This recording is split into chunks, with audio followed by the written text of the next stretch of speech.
Students, कल हमने पढ़ा था निरुपाधिक तर्क वाक्यों के प्रतीकात्मक रेखाचित्र। जो ये लॉजिक की एक श्रृंखला चली आ रही है वीडियोज की, उसमें हमने देखा था सबसे पहले हमने पढ़े निरुपाधिक तर्क वाक्य क्या होते हैं। उसके पश्चात हमने पढ़े निरुपाधिक तर्क वाक्यों के प्रकार। उन निरुपाधिक तर्क वाक्यों के प्रकारों को हमने प्रतीक चिन्ह या सिंबल्स दिए।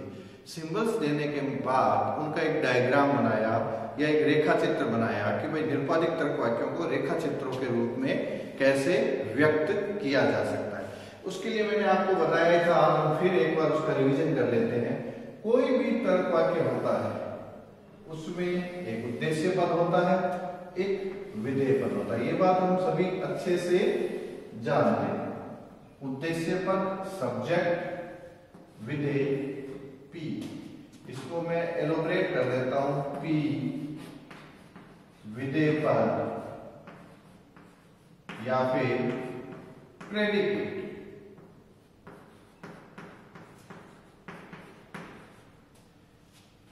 एस यानी सब्जेक्ट या उद्देश्य पद क्या होता है हम सभी को पता है।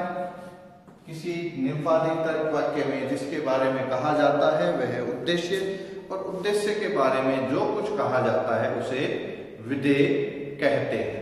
अब यहां देखिए, यहां मैंने बताया ये तीन तरह की स्थितियां बनती हैं। पहला, एक, दो और तीन। ये सब चीजें आपको मैं समझा चुका हूं। आज यहां दिखाने का मेरा तात्पर्य यही है कि आप इसको अच्छे से याद कर लें, अच्छे से समझ लें, ताकि जब हम आगे के यूनिट्स करें तो कोई प्रॉब्लम ना आए। ये देखिए, पहला हिस्सा एस पी और वापस एस पी। यहां एस पी क्यों लिखे? एस का अर्थ उद्देश्य, पी का अर्थ विधेय। इन दोनों के शॉर्ट रूप में हमने लिख दिए। सबसे पहले नंबर एक, पहले भाग में क्या है? पहला भाग वह है एस का वह भाग जिसमें पी वर्ग के सदस्य नहीं है।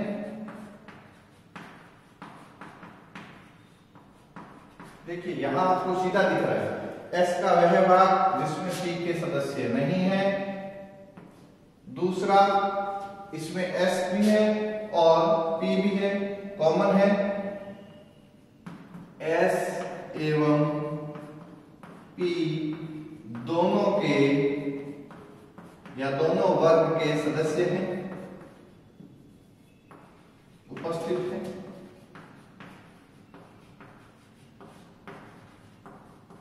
और तीसरा हिस्सा क्या बनता है? तीसरा हिस्सा यह बनता है कि P का वह भाग जिसमें S वर्ग के सदस्य नहीं है या जिसमें S नहीं है। इसके अलावा चौथा हिस्सा यहां यह बनता है जहां न तो S होता है न ही P होता है। यह एक तर्क वाक्य का रेखा चित्र है, डायग्राम है। उसको एक रेखा चित्र के माध्यम से समझाया गया है। तर्क वाक्य में जो उद्देश्य और विधेय पद है उनके आपसी संबंध को इसके माध्यम से समझाया गया। हालांकि व्याप्ति के समय हम ये समझ चुके हैं। अब इसके बाद आगे चारों आकृतियों के, चारों निरुपाधिक तर्क वाक्यों की आकृतियां जो प्रतीकात्मक रेखा चित्र बने थे वो मैं आपको समझा चुका हूं। एक बार उनको हम वापस समझ लेते हैं। सबसे पहले जो ए प्रकार के तर्क वाक्य हैं उनका रेखा चित्र कैसा बना था? ये उद्देश्य, ये विधेय, सब्जेक्ट, प्रेडिकेट 1 2 3, और यह हिस्सा मैंने छायांकित किया था, कलर किया था। इसको खाली दिखाने के लिए आपको पता है क्या करते हैं? इसको कलर कर देते हैं, छायांकित कर देते हैं, शेडेड कर देते हैं। तो यह बना ए का, और इसकी इक्वेशन यह बनी थी S P bar equal to 0। फिर बनाया था हमने ई का, ई का कैसे बनाया था? यह हुआ उद्देश्य का, यह हुआ विधेय का। Subject predicate 1 2 3 SP equal to अरे देखा नहीं क्या वीडियो? चलो मैं बता देता हूं। SP equal to 0। इसको वापस हमने छायांकित कर दिया। इसके बाद आई का उद्देश्य, विधेय, सब्जेक्ट प्रेडिकेट 1 2 3।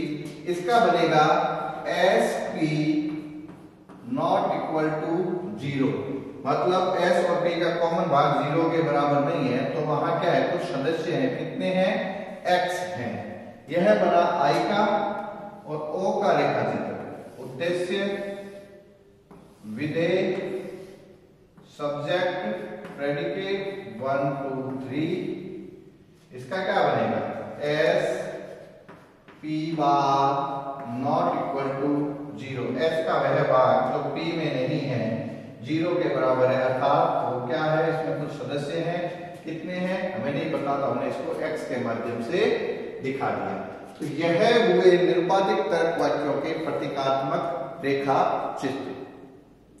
4 प्रकार के रेखा चित्र हैं। आगे जब हम जॉन वेन के डायग्राम पढ़ेंगे, जॉन वेन के रेखा चित्र पढ़ेंगे, तो उस समय हमें क्या करना है? हमें यह चारों याद होने चाहिए। अच्छे से देख लीजिए, A E I और O। A प्रकार के निरुपाधिक रेखा, I प्रकार के निरुपाधिक तर्क वाक्यों का, E प्रकार के और O प्रकार के। इसको अच्छे से समझ लीजिए, अच्छे से देख लीजिए। फिर भी किसी छात्रा को, स्टूडेंट्स को समझ नहीं आए तो व्हाट्सएप ग्रुप बना हुआ है जो अपना, उस पर वो कह सकती है, बोल सकती है कि सर मुझे यहाँ ये समझ नहीं आया, या मुझे फोन कर सकती है, मैं वहां आपको समझा दूंगा कॉलेज आने पर, जब भी फिजिकल क्लासेस पॉसिबल होगी। लेकिन इतना इसमें डिफिकल्ट जैसा कुछ है नहीं, आप आराम से इसको अच्छे से समझ सकते हो। चारों हो गए A E I और O। अब इनको पढ़ने के बाद जो हमारा अगला टॉपिक है वह है निरुपाधिक न्याय युक्ति या निरुपाधिक न्याय वाक्य। पहले हमने पढ़े निरुपाधिक तर्क वाक्य, उसके पश्चात हम पढ़ने जा रहे हैं निरुपाधिक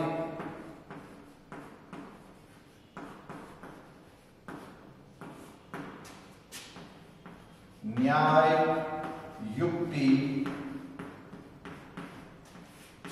या निरुपाधिक न्याय वाक्य। देखिए, निरुपाधिक तर्क वाक्य में क्या था?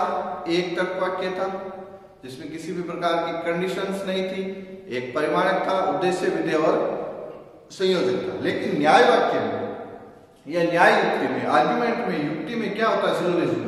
यह होता है कि इसमें एक से अधिक तर्क वाक्य मिलकर जब एक न्याय वाक्य स्थापित करते हैं, एक पूरा एक सिस्टमेटिक ढंग से, जिसमें कुछ आधार वाक्य होते हैं और एक निष्कर्ष होता है, एक सिस्टमेटिक ढंग से चरणबद्ध तरीके से जो एक न्याय स्थापित करते हैं, उसको न्याय वाक्य या न्याय युक्ति कहते हैं। तो मूल रूप से क्या होता है? किसी न्याय वाक्य या न्याय युक्ति में कुछ आधार वाक्य होंगे और एक निष्कर्ष होगा।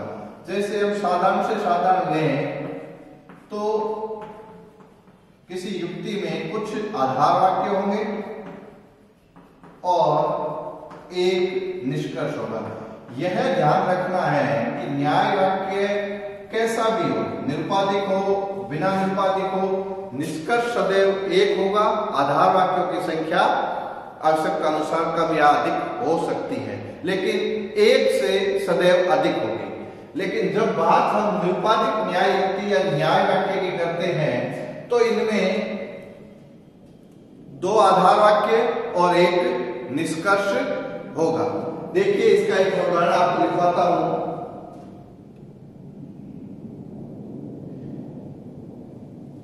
देखिए, जो सदैव लिखवाता हूं, सभी मनुष्य मरणशील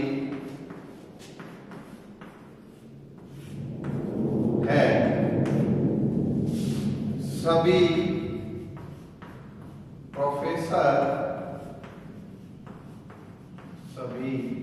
प्रोफेसर मनुष्य हैं।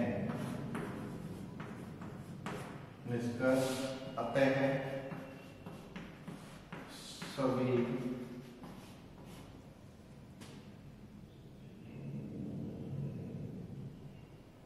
प्रोफेसर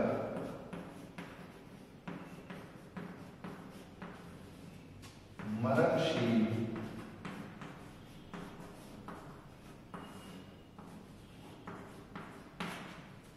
यह एक निरुपाधिक न्याय वाक्य या निरुपाधिक न्याय युक्ति का उदाहरण है। एक निरपेक्ष या निरुपाधिक न्याय युक्ति में केवल और केवल 3 ही तर्क वाक्य होंगे। कितने होंगे? केवल 3। इन 3 में से प्रथम 2 आधार वाक्य होंगे और तीसरा निष्कर्ष होगा। यह ध्यान रखना है, निरुपाधिक या निरपेक्ष न्याय युक्ति में केवल 3 निरुपाधिक तर्क वाक्य होते हैं, जिनमें से कोई 2 निरुपाधिक न्याय वाक्य के आधार वाक्य होंगे और तीसरा उसका निष्कर्ष होगा। जैसे यहां पर मैंने आपको समझाने के लिए लिख रखा है, पहला और दूसरा आधार वाक्य है और तीसरा क्या है? निष्कर्ष है। कुल कितने हैं निरुपाधिक तर्क वाक्य? 3 प्रकार के। कौन कौन से हैं? सभी मनुष्य मरणशील है। कैसा निरुपाधिक तर्क है? ए प्रकार का। सभी प्रोफेसर मनुष्य हैं। कैसा है? ए प्रकार का। और सभी प्रोफेसर मरणशील है। कैसा है? ए प्रकार का। यह कैसे निकाला मैंने आपको बता रखा है। 4 प्रकार के जब हम निरुपाधिक तर्क वाक्यों को प्रतीकात्मक रूप दे रहे थे तो क्या लिखा था? उद्देश्य और विधेय तो सब में कॉमन है। सभी है वाले ए प्रकार के, कोई नहीं है वाले ई प्रकार के, कुछ है आई प्रकार के, कुछ नहीं है ओ प्रकार के। तो यहां देखिए, सभी मनुष्य मरणशील है, सभी है, सभी हैं, सभी हैं, तो किस प्रकार के हो गए? ए प्रकार के। जहां निरुपाधिक तर्क वाक्य में 2 ही पद होते थे, वहीं पर निरपेक्ष तर्क वाक्य न्याय वाक्य में 3 पद होते हैं। कितने पद होते हैं निरपेक्ष न्याय वाक्य में? 3 पद। केवल 3 और अधिक से अधिक 3।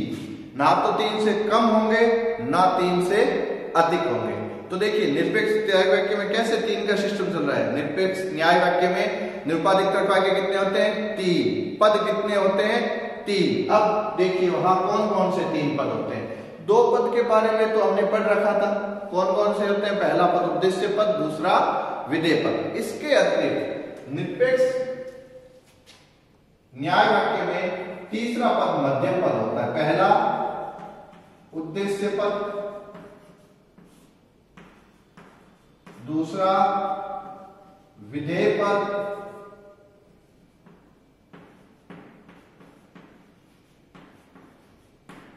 तीसरा मध्यम।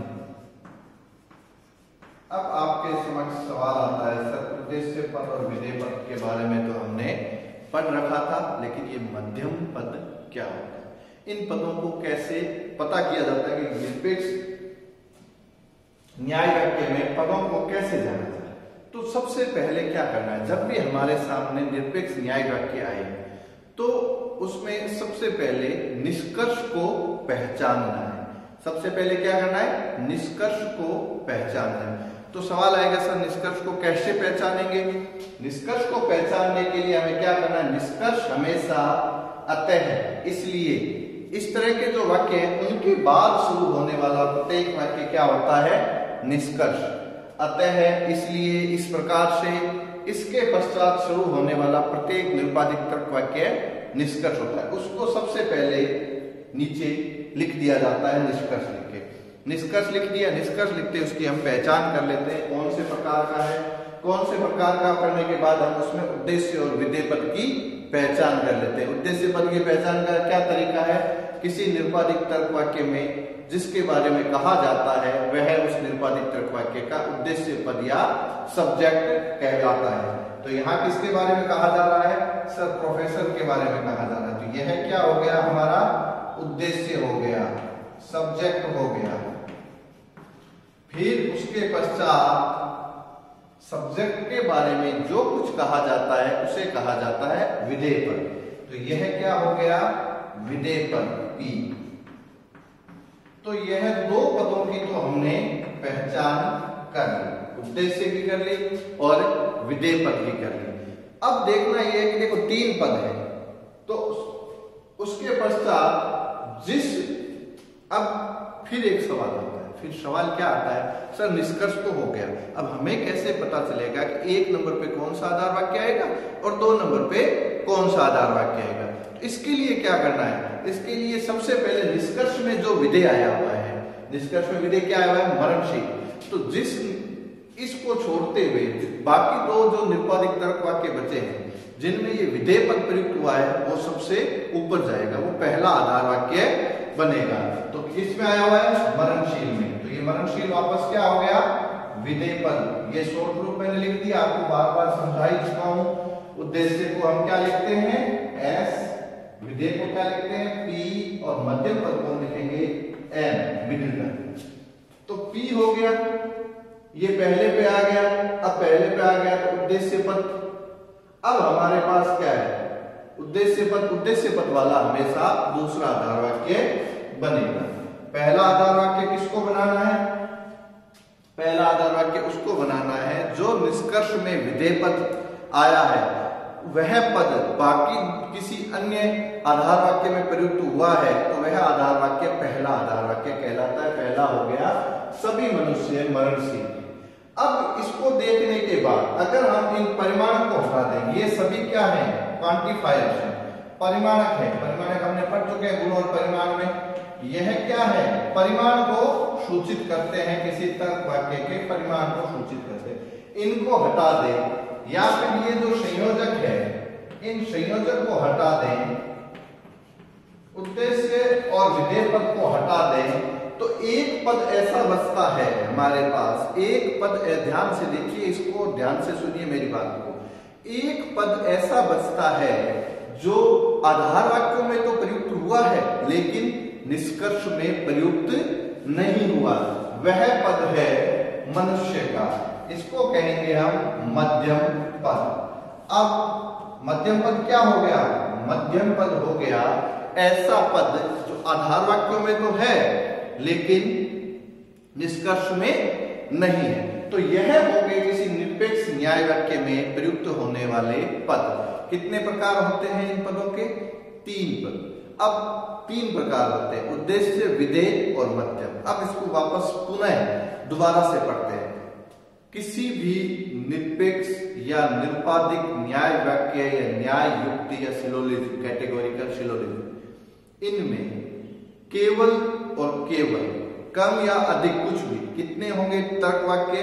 तीन निरुपाधिक तर्क वाक्यों से मिलकर बनती है निरपेक्ष न्याय युक्ति। इसमें तीन ही पद होते हैं। तीन पद कौन से? उद्देश्य, विधेय और मध्यम। अतः और इसलिए के बाद आरंभ होने वाला या बाद में आने वाला निरुपाधिक तर्क वाक्य क्या कहलाता है? निष्कर्ष। निष्कर्ष में जो विधेय पद के रूप में प्रयुक्त हुआ है वह उद्देश्य, जो विधेय पद जो दूसरे आधार वाक्य में आया है वो प्रथम आधार वाक्य बनता है और उसके बाद वाला दूसरा आधार वाक्य। इसके अलावा देखिए एक चीज और ध्यान रखनी है, प्रत्येक पद निरपेक्ष तर्क वाक्य में कितनी बार आया है? 2 बार। देखिए आगे, मनुष्य 2 बार, मरणशील 2 बार, प्रोफेसर 2 बार। तो इस प्रकार प्रत्येक पद की आवर्ती, रिपीटेशन कितनी बार होता है? 2 बार। तो निरपेक्ष न्याय वाक्य की परिभाषा क्या हो गई?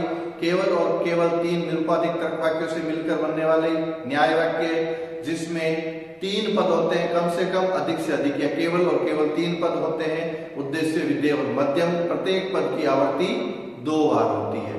देखिए 2 बार कैसे? हर एक पद उद्देश्य, विधेय और मध्यम तीनों 2 बार आए हुए हैं। इस प्रकार यह हो गया हमारा निरपेक्ष न्याय वाक्य। इसके अलावा जो उद्देश्य, विधेय और मध्यम पद है इनको कुछ नाम भी दिए हुए हैं। यह हटा देता हूं मैं, ताकि आपको वापस समझ आ सके। 3 पद कौन कौन से हुए? उद्देश्य पद, विधेय पद और मध्यम पद, सब्जेक्ट, प्रेडिकेट और मिडिल टर्म। यह कहलाते हैं किसी न्याय वाक्य के पद या टर्म। यहां देखिए वापस इनको समझते हैं। सबसे पहला उद्देश्य पद, ये याद कर लीजिए, 2 नंबर में आपके पूछे जाने वाला सवाल है। दूसरा विधेय पद और तीसरा मध्यम पद। उद्देश्य पद को इंग्लिश में क्या कहते हैं? सब्जेक्ट, विधेय को प्रेडिकेट और मध्यम को मिडिल टर्म भी कहते हैं। यह क्या पढ़ रहे हैं हम पढ़ रहे हैं टर्म या पद। उद्देश्य पद किसी निरुपाधिक तर्क वाक्य में जिसके बारे में कहा जाता है। विधेय पद उद्देश्य के बारे में जो कुछ कहा जाता है विधेय पद। मध्यम पद किसी निरपेक्ष न्याय वाक्य में प्रयुक्त होने वाला ऐसा पद जो आधार वाक्यों में तो है लेकिन निष्कर्ष में नहीं पाया जाता, उसको कहते हैं मध्यम पद। Predicate, subject and middle term. इसके कुछ और नाम भी हैं।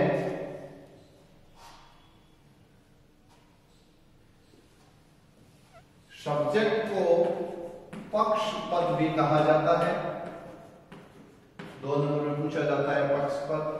इसको विधेय को साध्य पद भी कहा जाता है और ये तो मध्यम पद ही कहा जाता है। इसके अलावा इसको अमुख्य पद,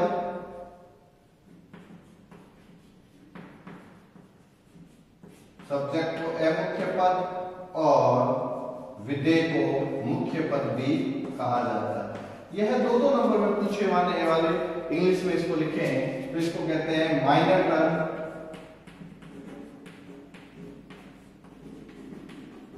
और इसको कहते हैं major term. Minor term, major term, यह विभिन्न प्रकार के एक ही पद के अलग अलग नाम हैं। सबसे पहले उद्देश्य पद, इसको सब्जेक्ट भी कहते हैं, इसको पक्ष पद भी कहते हैं, इसको अमुख्य पद भी कहते हैं, इसको माइनर टर्म भी कहते हैं। उसके पश्चात विधेय पद, इसको प्रेडिकेट भी कहते हैं, इसको साध्य पद भी कहते हैं, इसको मुख्य पद भी कहते हैं, उसको मेजर टर्म भी कहते हैं। मध्यम पद, इसको मिडिल टर्म या कई बार हेतु भी कहा जाता है। हेतु। तो यह हो गए विभिन्न प्रकार के पद हो गए। इसके अतिरिक्त न्याय वाक्य जब हम पढ़ेंगे कल, न्याय वाक्य की मतलब कल क्या ऐसी वीडियो की श्रृंखला में, इसको एक बार वापस देख लीजिए। पद या टर्म क्या होता है? किसी तर्क वाक्य में प्रयुक्त होने वाले उद्देश्य, विधेय या मध्यम कितने प्रकार के होते हैं जो निरपेक्ष न्याय वाक्य में आते हैं? उद्देश्य, विधेय और मध्यम पद। उद्देश्य पद निरुपाधिक तर्क वाक्य में जिसके बारे में कहा जाता है। विधेय पद उद्देश्य पद के बारे में जो कुछ कहा जाता है। और तीसरा मध्यम पद किसी निरपेक्ष न्याय युक्ति में प्रयुक्त ऐसा पद जो आधार वाक्यों में तो प्रयुक्त हुआ है लेकिन निष्कर्ष में नहीं आया, उसको कहा हमने मध्यम पद। इसके अतिरिक्त इनके अलग अलग नाम जो मैंने आपको दिखा रखे हैं। उद्देश्य को सब्जेक्ट कहते हैं या पक्ष पद भी कहते हैं, मुख्य पद भी कहते हैं, माइनर टर्म भी कहते हैं। ये नाम लिखाने का मेरा उद्देश्य सिर्फ इतना है, 2 नंबर में लिखा हुआ आता है पेपर में माइनर टर्म। किसी न्याय वाक्य या न्याय युक्ति या निरुपाधिक तर्क वाक्य के उद्देश्य पद को माइनर टर्म कहा जाता है। या आ गया मेजर टर्म, किसी निरुपाधिक न्याय युक्ति के विधेय पद को मेजर टर्म कहा जाता है। या आ गया हेतु, मिडिल टर्म, किसी न्याय वाक्य के विधेय पद को हेतु कहा जाता है। तो यह आपको याद करना है, यह याद करना है दो चीजें आज मैंने आपको याद करने और अच्छे से समझने को कही है। पहले निरुपाधिक तर्क वाक्यों के रेखा चित्र ए, ई, आई और ओ के। दूसरे मैंने कहा है यह इन पदों के नाम। इनको आप अच्छे से पढ़ लीजिए, अच्छे से समझ लीजिए। इसके बाद इसी वीडियो की श्रृंखला को आगे बढ़ाते हुए कल हम पढ़ेंगे न्याय वाक्य के मूड एंड फिगर, अवस्था और आकृति। उसके पश्चात जॉन वेन के रेखा चित्र। Thank you.